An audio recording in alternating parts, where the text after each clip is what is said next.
Welcome to the Page Turnerz podcast, where book lovers unite to celebrate the enchanting world of fiction.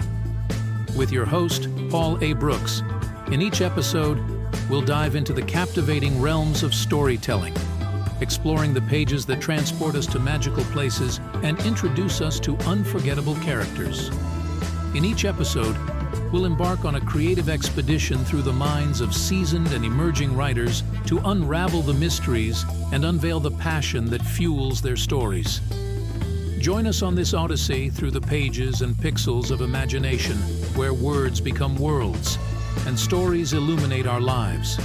So, pour yourself a coffee and immerse yourself in discussions about writing, gripping plots, heroes and villains, and the sheer joy of escaping into a well-crafted story.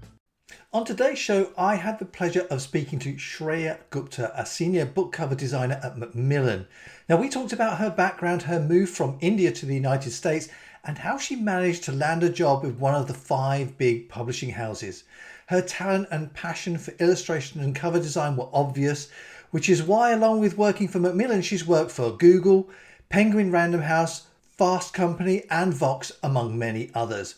Now, as authors, we know our cover designs are our strongest marketing tool, and when we talked about how she designs them, I had a real aha moment. This is award-winning illustrator and cover designer Shreya Gupta. Hi Shreya, and welcome to the podcast. Listen, thank you so much for coming. I've been really looking forward to meeting you and talking to you about cover design. So welcome to the show. Thank you, Paul. I'm very excited to be here. Yeah, it's great. And really, honestly, it's because we were just talking off camera just a moment ago, how important covers are. And your book cover has to be exactly right because it's your first and only go at creating a first impression. And it's the thing that that spurs people to pick your book up off the shelf. So this is going to be great. I'm really looking forward to talking to you. And I'd like to just kind of go over some of the things that you've done. So you are an award-winning illustrator, School of Arts Visual University guest speaker, and a senior designer for Macmillan, one of the big 5. Wow. So that's fantastic. So I know I'm speaking to the right person, which is absolutely great. So let me ask you then, I want to talk to you a little bit about your background before we start talking about cover design. Have you always been an illustrator and a designer? It didn't start that way. So I grew up in India, and as a kid, I loved taking photographs. As a kid, I wasn't allowed to take around a camera. So I started drawing to remember things. And that was my introduction to art. Once I grew up, my parents encouraged me to go down the safe path of becoming an engineer, especially because I did well academically. Right. I was working at a major IT company, Infosys, in India for 3 years when I realized that I need to do something creative. I was pretty good at my job, but I think I was very bored also. Well, I suppose there is an element of art in IT engineers, particularly when you're problem solving and things like that. You have to have some kind of creative ability to fix issues in the first place. So, there might be a bit of a strange one, admittedly, but there's a little bit of a crossover, which is great. So, I mean, drawing and painting and that sort of thing is always seemingly a passion from when you're a child. I mean, I know you just talked about taking photos and things like that, but as a youngster, as a girl growing up, were you always interested in drawing and painting? And were you one of those annoying children who were just very good at it? Well, I was always one of the good ones in my class. Yeah. And my friends would often ask me to do their art assignments for them. So, I guess I might be one of those annoying kids. Yeah, I always kept drawing, even though I was working in IT, like my own personal work. And when I realized that this is maybe not what I want to do, and I agree, like there is some element of creativity, but I think the work that I was doing was eventually getting too easy for me. Mm-hmm. And there is no challenge to solve when everything starts to look easy. at least for me, I start to get bored. Yeah, And to keep things interesting, I need to have some kind of challenge. yeah, Um, absolutely. Yeah. so then I decided that I need to maybe try something else. And I looked up what would be similar to drawing, and I found illustration courses. And it seemed like the best schools were in the United States, so that's where I applied. And luckily, I was accepted in School of Visual Arts, Masters of Fine Arts program for illustration. That's heck of a change, isn't it? From India to you're in New York, aren't you? Is that where you kind of landed, so to speak, straight to Yeah. New York? Wow, that's quite a change. So, did you come over on your own? Yes, I do Wow. some distant relatives here, but yeah, my family's in India and I'm here now. Wow, that's amazing. I mean, that takes real courage and conviction in what you really want to do to make I mean, that's thousands of miles. That's fantastic. So, other than the wanting to do a course, so to speak, in the visual arts, did you have any influences in terms of your artwork? Was there anybody that you aspired to be like? Now, I know, as a writer and as when I speak to other authors, we're always trying to, admittedly wrongly, trying to compare ourselves to the bigger writers, Stephen King's, J.K. Rowling, those kind of people, really, which is not the right thing to do, of course, because we're all individual, we've got our own voice. But as an artist, for illustration, did you have any influences yourself? Yes, and I think what you just mentioned before is how anyone would get interested in a field because someone else's work inspired you Mm, and to a degree where you want to do it. And when I was in India and I felt like I need to make a change, I I came across illustration, but then I was very clueless about what this illustration field meant and how people who were involved in the field made a living. So this is a little funny. I actually went on Google and I searched best illustrators in the world. I thought maybe if I can find the best illustrators, I would figure out how they are making a living. yeah. And I came across the work of Yuko Shimizu, who is a Japanese illustrator based in New York.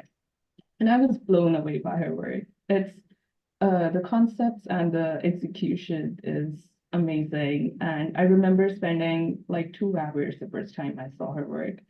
So I think that was my uh, initial, like you mentioned, Stephen King and J.K. Rowling being an aspiration for a lot of like writing to that level.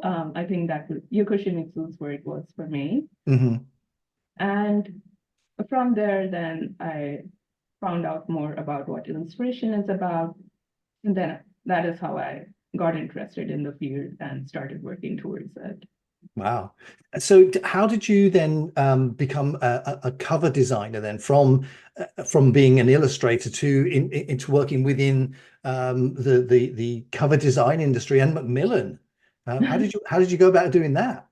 Yes. So after I graduated, I was meeting some art directors. We had um, uh, at my school, we would have guest speakers come in, and some of them would be art directors. So once I graduated, I reached out to them, and I reached out to some others who I really wanted to work with. One of them was Rodrigo Corral. He is the creative director of FSG, which is an imprint at Macmillan. So I showed him my work, and while we were talking, he mentioned that he sometimes he has his own studio, which he mentioned while he was reviewing his work, and Mm. sometimes would hire interns.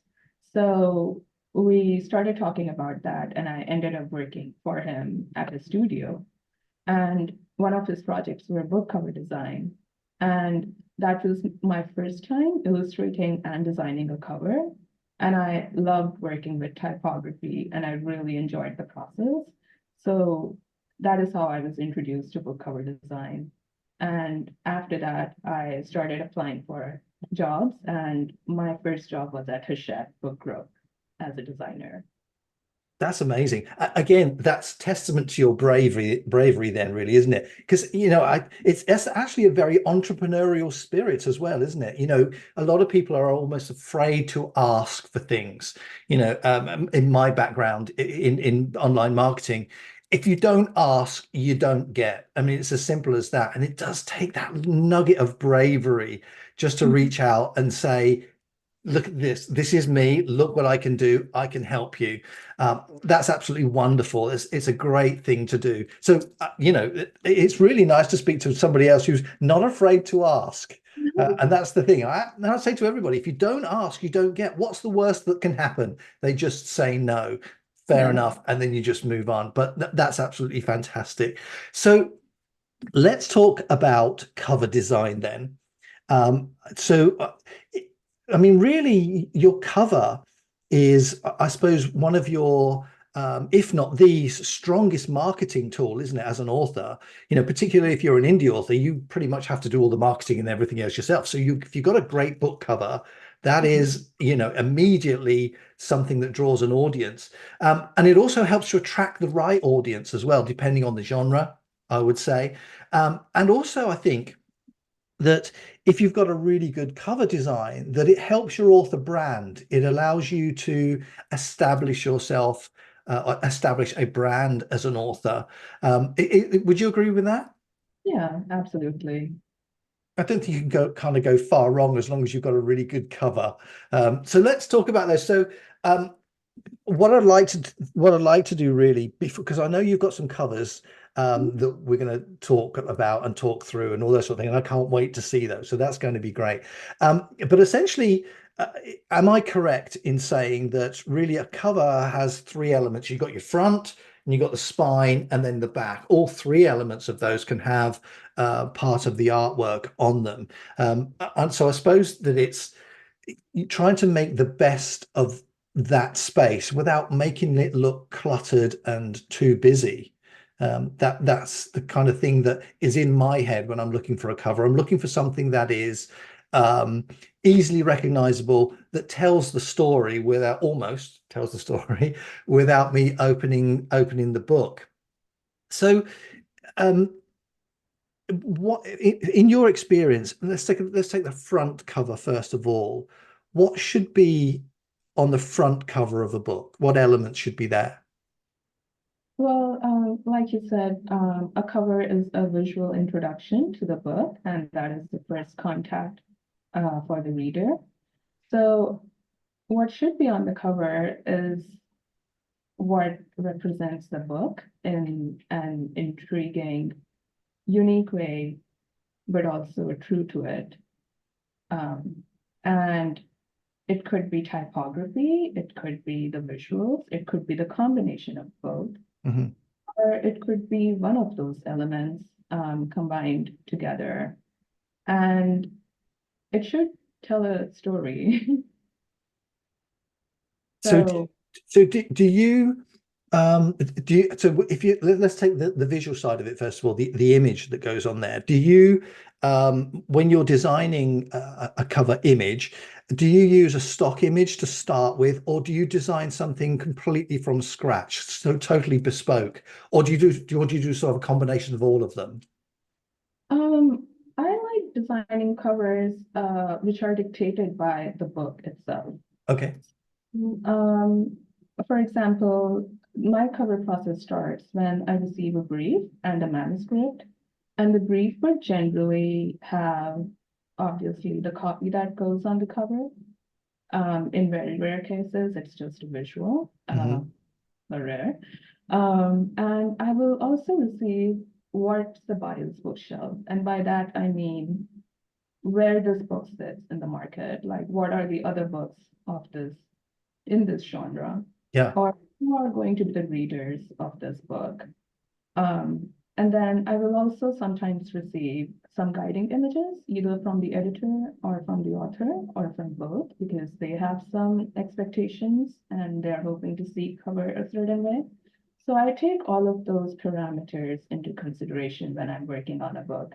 And then I will also read the manuscript. I will, if it's fiction, I will research the characters, what time period they are based in, how they're dressed. If it's nonfiction, I will research that topic. So a lot of research goes into it when starting a cover. Yeah, that's really interesting. Actually, it kind of goes on from what you were saying earlier on, actually, about you. What I did, and I think you kind of touched on it yourself, is I opened the top 10 book covers in the genre, in the sci-fi genre that I write for, and have a look to see if there are any common traits that each of those and common elements that each of those books have, and then kind of almost. I mean, my designer did it, obviously, but I had an idea of what I think should have been on the cover, and of course included that in my brief as well. So that's really interesting. And so you've done something similar, or you do something similar? So when I look at other covers, that is mostly to set boundaries in a way, like Mhm. what to do and what not to do. Um, Sometimes when you're looking at Bayou's bookshelf, it the cover that I'm designing may not be right for what I'm already seeing out there. So sometimes it can be completely different, but sometimes it makes sense to have some of those elements on my cover, but maybe design them in a way that looks a little unique and unexpected. Um, Personally, I try to do my covers a little like set them apart from what's out there, Mhm. because I want readers to look at it and wonder, oh, this looks a little different. What's in it? So I want to intrigue them and make them pick the book. Yeah, see, there's that bravery coming out again. Not afraid to do something different. But that's great. But I think you're absolutely right, because that kind of makes your book cover stand out, doesn't it, from all of the others? That particular element that allows it to jump off the page, which is really important, because when people are perusing the shelves to pick up a book, it's the one that stands out the most. That's the one that they always pick up first. So again, that's really good. I'm amazed by that.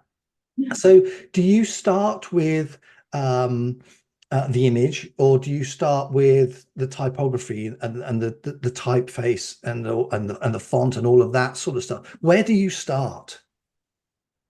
I usually start with image research if it's to have a visual, unless it's not a all type cover. And generally, I let the first I will do a lot of research, and then I'll see how that fits on the cover, what elements need to be there, and then I'll go for a type research. I Mhm. will look at different typography. I will also look at handwritten type, and then I will see how those two are coming together, and that what results in a cover. Maybe I can show and talk about one of the covers. Yeah, let's do it. Yeah, absolutely. So this book Oh, lovely. by Maria Dawn, this was her debut book, and the story is about the protagonist who is mentally ill. She is hallucinating, pretty much having a breakdown, and she somehow gets caught in a murder mystery. And the story is very visual, which was very exciting for me as a designer Mm. because it gives me so many visuals to work with. I had presented a lot of options for this one. This one I illustrated myself, and then I also used stock imagery and also combination of stock images and illustration together. I tried um, including the main elements from the book. So she sees some postcards. The incident takes place on a bridge, and there's personal connection with her parents, which is also having some importance in the story. So her face is very fragmented to show like, she's going through something drastic, and Mhm. it's those elements and bringing them all together. The author was very appreciative of the fact that I included so many elements, but the image itself is so simple and graphic. Mhm. Once I had this image, then I worked with the space. I knew that I wanted this in the center of the book and the first thing you see on the cover. And then I worked with different types. I used typefaces, but in the end, handwritten type with some roughness to it seemed to work best with the image. Yeah, yeah. It kind of feels like there's that bit of sort of murder mystery going on there with that particular type that you've got on there. So was that was very much a conscious choice then. What I really like Mhm. is the contrast that you've got on there and how much the image and the text stands out from that. Do you find when you look at a lot of books that sometimes the text or the image is lost? Maybe it's too busy. That can happen when you're not establishing a visual hierarchy. Hmm. So visual hierarchy is when you are visually, so when I picked this book, the first thing you see is the face Yeah, and look at the type. And even in the face, the first you see is the whole face, then you start to notice the elements, yeah. the hierarchy in which you're looking at this cover. Ah. And sometimes when you're not taking into consideration the visual hierarchy, that's when the image starts to look very busy and confusing. Wow, I didn't know that. That's absolutely amazing. So in terms of the hierarchy then, how do you decide what goes where and when, presumably then? So I imagine on the book cover that you just had, the complete face would have come first, and then you would have added in the other elements at that point. Um, so how did you, because you were absolutely right. When you picked up that book, the first thing I saw was the face. Right. And then, as you said, my eye started to move around to identify the other elements that were on the page, on the cover as well. How did you create that? How did you get how did you get me to do that? Our the way we see things pretty much work the same for everyone. And the way to do it is either by size. So the face does take most of the space on the Yeah, cover. yeah, Also, contrast, the pink against the black really stands out. So contrast, size, color, all of that dictates visual hierarchy. And as a designer, I have been practicing that for a long time. So you yeah. can do that through your practice and experience. Um, yeah. So that's how you do it. That's amazing. Can we have a look at the spine on that one? Because that's the front cover. On the spine, see, what's really interesting and something that my designer asked me about was how many pages are in the book? Mhm. So when I said it's going to be about 600 pages, because I write these whopping great things, um, that thickness, I suppose, does that allow you as a designer to add more elements into the spine? It can definitely. At the start for this spine, I had just the eye, but the author really wanted to show the face. And once I included the face, it kind of works. Like you're not really able to see the tiny elements that much, but you Hmm. do see the face, and um, you know it's about this person that's on the spine. The story is about this person. So the spine is because when you see a bookshelf, you're mostly looking at the spine. So Yeah. um, the spine is a good place to add either some part of the cover, or sometimes the spine is completely different. I was just taking a look if I have an example. Unfortunately, not, but That's right.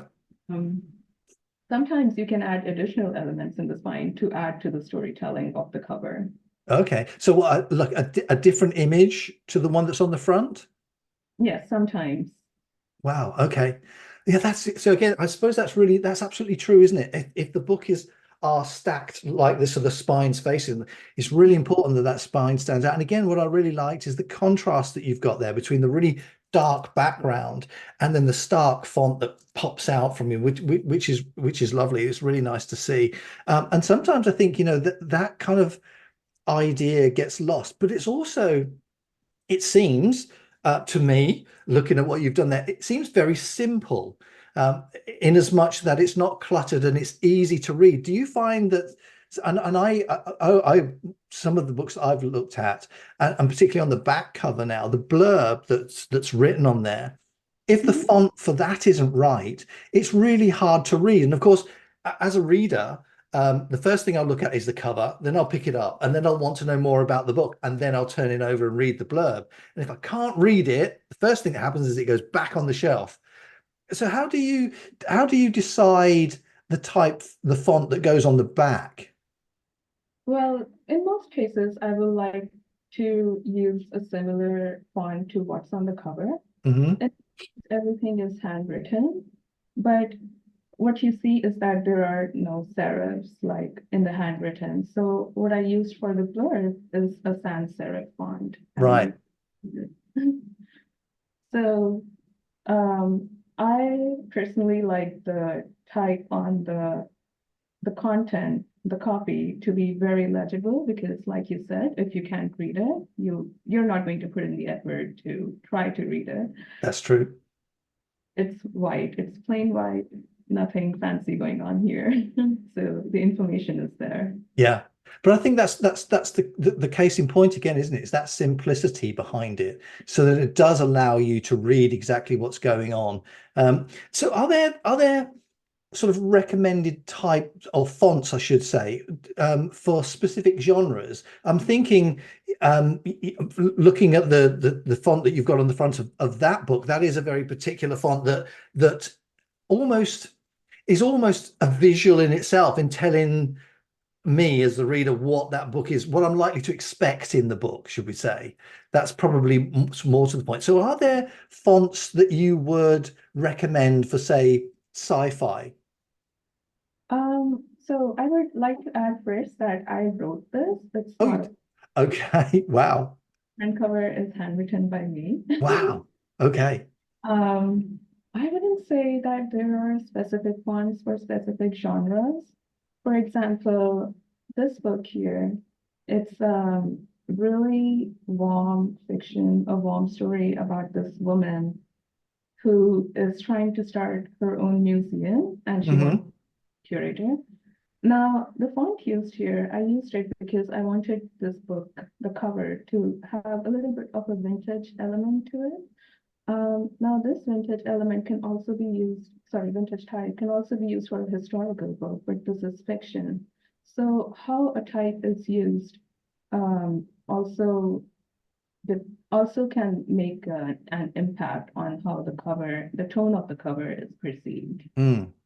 So that's why it's hard for me to suggest a certain typeface for a sci-fi Yeah, because yeah. It's really interesting though, because when you picked that up, my emotion to that book was completely different. My reaction and the emotional behind that was completely different to that book as opposed to the other one. And that I think really not only was the color obviously softer and different, but that typeface itself, that font, sort of is almost relaxing to look at. It's less scratchy, so to speak.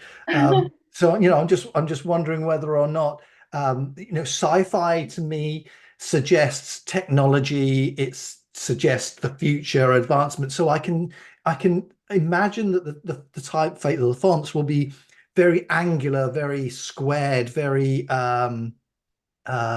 I don't know what I'm looking for, but different to like an ordinary serif font or something like that.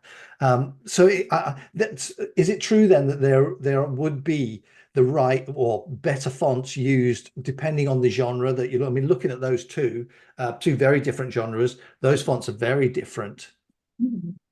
I think what you just mentioned would be a good start, but you would also be looking at the story, the tone of the story. It could be, Yeah. but it could be a romance sci-fi, or it could be an alien invasion sci-fi. Mm. So you would want the visuals and the type to be adhering to that tone of the story. So those angular types, yes, you can start with that, but I would also encourage you to experiment and see what fits the tone of the story. Yeah, yeah, absolutely. And how much does color come into play when you're sort of designing covers? Sure. So like you mentioned, this book had a very different uh, Mm. genre compared Yeah, to before. The story is very warm, and for that reason, I wanted to use warm colors because it does feel softer when you use warm colors, and so yeah, yeah, it's very dominant here. Um, so yes, colors are very important, and they help inform the tone of the story. Um, this other book I have here, again, very different. Red, Critting. yeah, It says it all on the cover. yeah. Red makes you feel like something immediate, something you need to take action on right away. Yeah. So yes, color can have a big impact on you. Yeah. And Is that something that you would discuss with your client then as to the colors? I mean, in the brief, I'm assuming they will send you an idea of the types of colors that they would perhaps like you to use, or even some examples of covers in the genre that they want their cover designing in.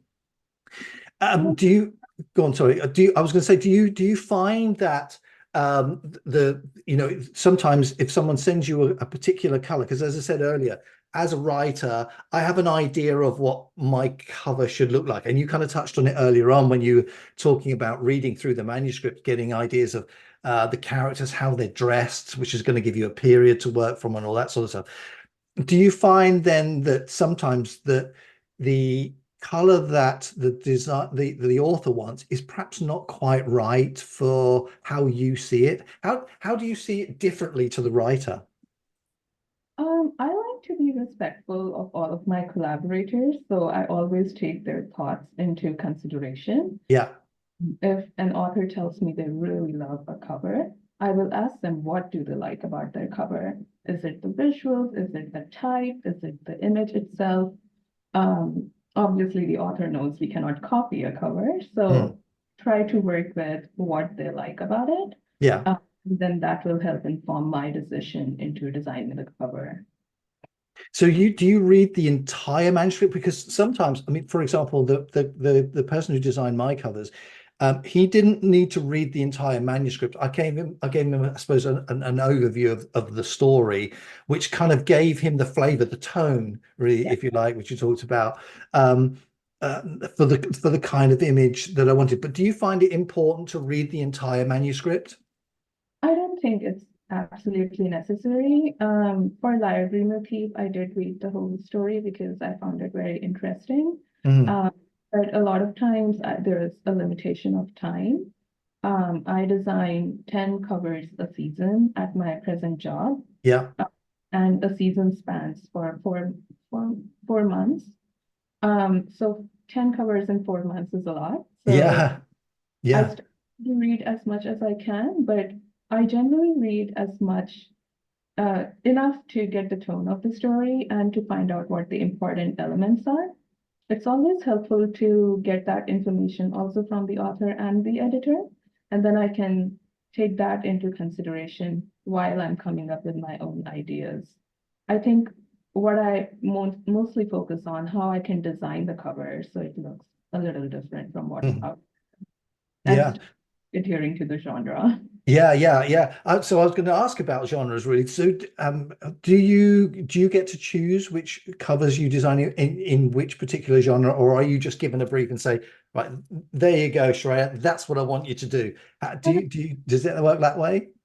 At my present job, we can tell our manager what we are interested in, and then he has to like consider the whole teams, and maybe there's a favorite one for everyone. So it's really we can tell them I can tell my creative director, but it's really up to him what he decides to assign it to me. And then with my clients, my freelance clients, they usually will look at my portfolio and they'll see what I have worked on in the past, and maybe they will give me something in the similar topic. Like at Hachette, I designed a book on spirituality, which is called Spiritual Anatomy. It's written by Kamlesh Patel. And very recently, HarperCollins reached out to me to design a cover, which is still in progress, but it's completely different. It looks completely different from this one, but they reached out to me because they saw I have already done the book. Yeah. So how much in collaboration do you go through, and how much contact do you go through with the authors as you're going through the design process? Do you ask them to sign off on, say, the font or the color or the illustration? How do you work with your clients? Sure. So generally I work with my editor, and the editor is the one who is in conversation with the author. In rare cases, I have worked with an author directly, this book, First Things First, by Nadira Simons. It's about hip hop, women in hip hop who made an impact. And in this case, the author had a specific vision for the book. So she shared that with me. She wanted to have portraits, but also in their recognizable wardrobes. So she shared photographs with us, and based on that, I hired an illustrator and we worked together. Um, in this case, the author did have feedback on, for example, she wanted the skin tones to be represented right for the Mhm. women. And then for the type, she really left it up to me. I referenced hip hop graphics and posters from that time period, which informed this type design. And this again is hand drawn. You can take a closer look. Yes, lovely. Um, so when I'm working with authors or my editors or any client, I always give them 4 to 5 options to select from, different directions, different type designs, different visuals. That helps establish which direction we want to proceed in. Right. And I get the feedback, sometimes author will like a type, but not the visual. Sometimes it's the other way around. Sometimes they like both of them and maybe just change the color, or sometimes they don't like anything. Yeah. So I always encourage all the people involved to trust the process and trust the collaborators. And when you don't like anything, you can just let them know that this is not what you were hoping for. Or if you just want to change something, let them know that. And it's usually up to the designers to figure out the answers for you. So you're not doing that hard work. You're letting the designer do that work for you. Right. And my process is to come up with another set of revisions. And even when someone tells me like, hey, I don't like this color, maybe this will look better in blue, I will try blue, but then I will also try green, blue, yellow, like other colors, just for them to see. It's easier to make decisions when you have everything laid out in front of you. Yeah, for me, it's a very emotional journey, because that I was saying earlier on, the feelings that I had between those two books that you picked up. So there's that kind of instant impression, isn't there? That you get. It is that first impression, as I was saying earlier on. That's the most important thing. So I think to have that opportunity and that ability to present 3 or 4 different options to then get a direction to go down, I think that's a great thing. So do you have any specific rules that you work towards when you're designing, I suppose, including that kind of emotional element? I think for me, one of the rules for myself is to get the tone of the book right. Yeah, yeah. I think that is the most important thing. Even when you're designing all type cover, I think getting the tone is extremely important. And then you bring in the visuals, because the visuals you're bringing in should help inform that tone. Now, like I mentioned, my cover diagram with Thief, when I presented different options, I also used photography, which is so different from illustration. But all of those comps were informing single tone of Hmm. serious, a little crazy person. That's amazing. I mean, and I think that's important. I suppose one of the other things that you have to take into consideration is the audience, the demographics of the audience, I suppose, really, because if you're writing a young adult fantasy, for example, that's going to be radically different to someone who reads horror. So those sorts of things, I suppose, then do come into play when you are sort of not constructing to the rules, but adding the right rules in when you're creating that book. So are you essentially then asking questions of the author, or are you relying very much on the brief and hope that they filled it in correctly? That's funny. Uh, Yeah. well, sorry. I think sometimes briefs are great and I don't need to ask anything more. I have worked with editors who have given me just a general idea of the book, Hmm. and they have asked me to, because I have a trust relationship with them already, to just, they give me the whole control of, like, give me the creative freedom. Um, Sometimes, yes, the briefs are lacking the information that I need to get started, and in that case, I would generally call for a meeting. Sometimes just talking it out. Sometimes what someone is hoping to see does not translate to words that well, and it's just important to talk and get their expectations right. Yeah, so discussing, asking questions is very helpful. Yeah, absolutely. I think there is, it's a collaboration really at the end of the day, isn't it? Just to make sure that I think tone is probably the most important thing that you've said really in terms of creating that want for a reader to pick the cover off of the shelf. Is the tone of it, is it right? Is it appealing? I think that's the most important thing. So what we need to touch on then is what we talked about earlier on, is artificial intelligence and its role in design and particularly cover design. What are your thoughts on AI? Well, I think generative AI, so as you know, I work as an illustrator also in addition to a cover designer. Mm, And I feel lately some of the platforms and some of the generative AI software are um, a lot of them, not all, but a lot of them are taking content and artwork of creatives without their consent or compensation and training these machines. And um, I I find that a little disheartening. mm, I I think sometimes the results are interesting when people are using generative AI, and because it's out there, um, people assume it's good to use it. I think in some cases they are, but when doing creative work, I feel people should be a little like give it some thought, as in what's being output. Is it really solving their brief, and is it ethical? for me, with artificial intelligence, what I want it to do is to do the dishes and fix my car. That's what I want it to do. That kind of stuff. I would much rather it left the art for us, because as you said, it generally, I'm not sure that it ever creates anything unique.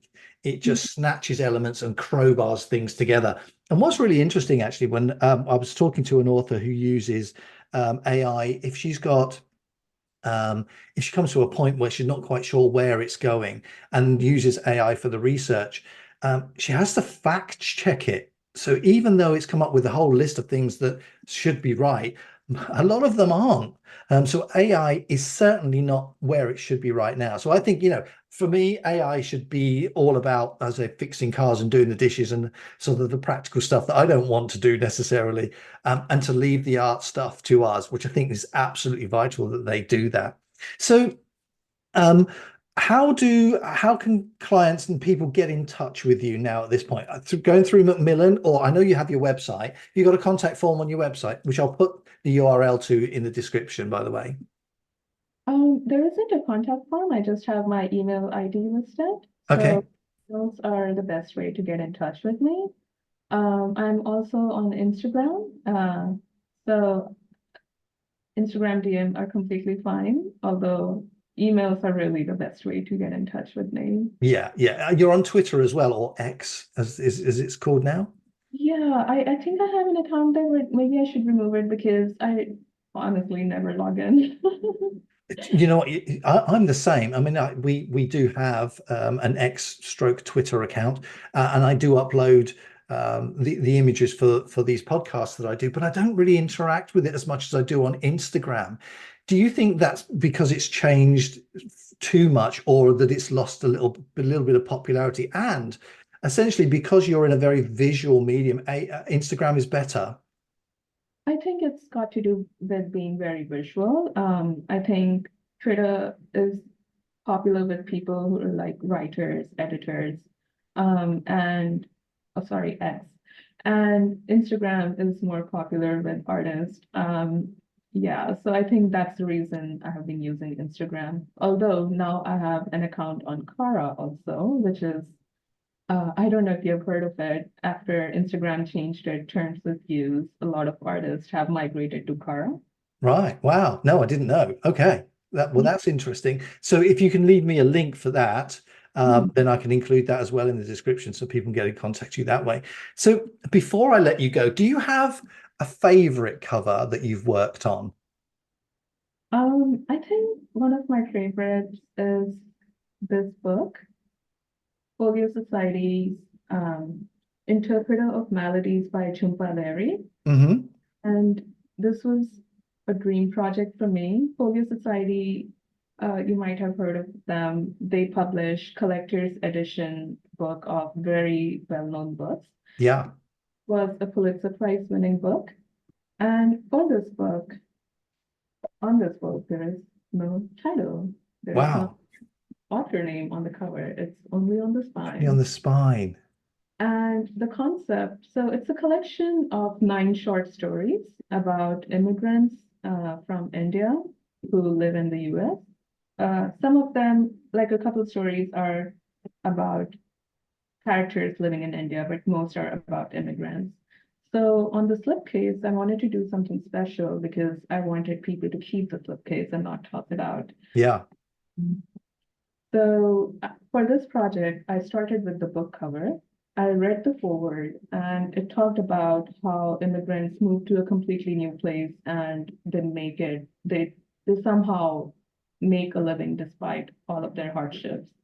So for this, if you open the cover, it's roots and which are going from the back cover and then the lotus blooming on the front cover. Right. Lotus is the national flower of India, which is why I used lotus. But then again, I wanted to do something unexpected. Hmm. I flipped, instead of making it go this way, which is how most people would think about it, I made it go from back to front. So that utilizes the back cover also. And I made the lotus really fiery red, like give it some energy against the dark background.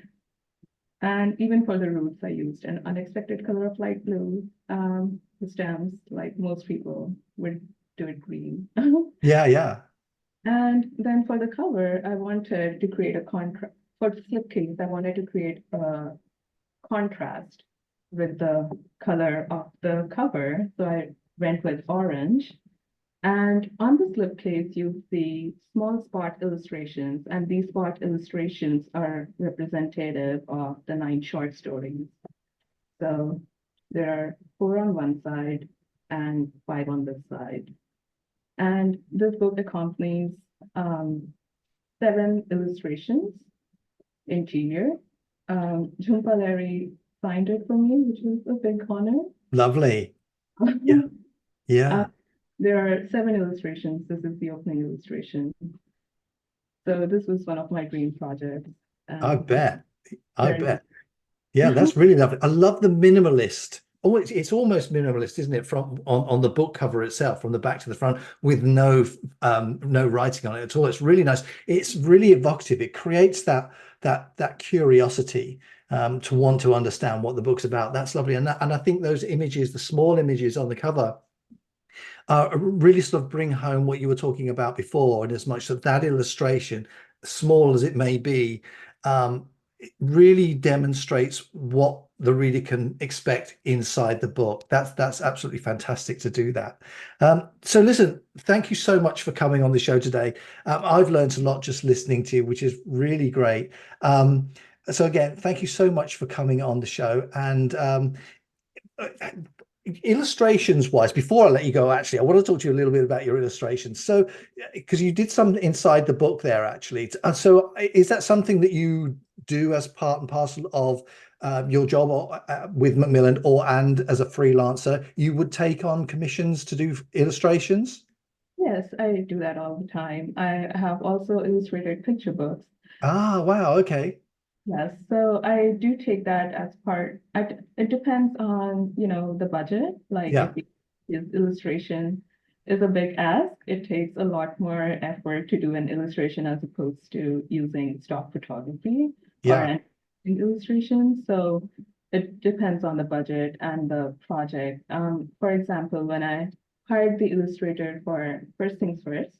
At the start, we were only asking for the front cover, but then I suggested we do a full cover. That's better. And then we also ended up doing end paper illustrations. So I work in similar way. If the illustration is going to help the book visually, then I would do it. That's lovely. That's really nice. So again, people can reach out to you for book covers and illustrations as well, which is lovely. So Shreya Gupta, thank you so much for coming on the show today. And hopefully I'd like to speak to you again in the future. Yes, I would love to. Thank you so much. It was a pleasure. Thank you. Bye-bye. Bye. Thank you for joining us on another captivating episode of the Page Turnerz podcast. We hope you enjoyed delving into the pages with us, discovering new stories, and revisiting beloved classics. If you're as passionate about books as we are, don't forget to subscribe to our podcast and leave a review. Your feedback keeps us bringing you fascinating discussions, author interviews, and book recommendations. Remember, the adventure never ends when you have a book in hand. Until next time, keep turning those pages and let the magic of storytelling continue to inspire your imagination. Happy reading.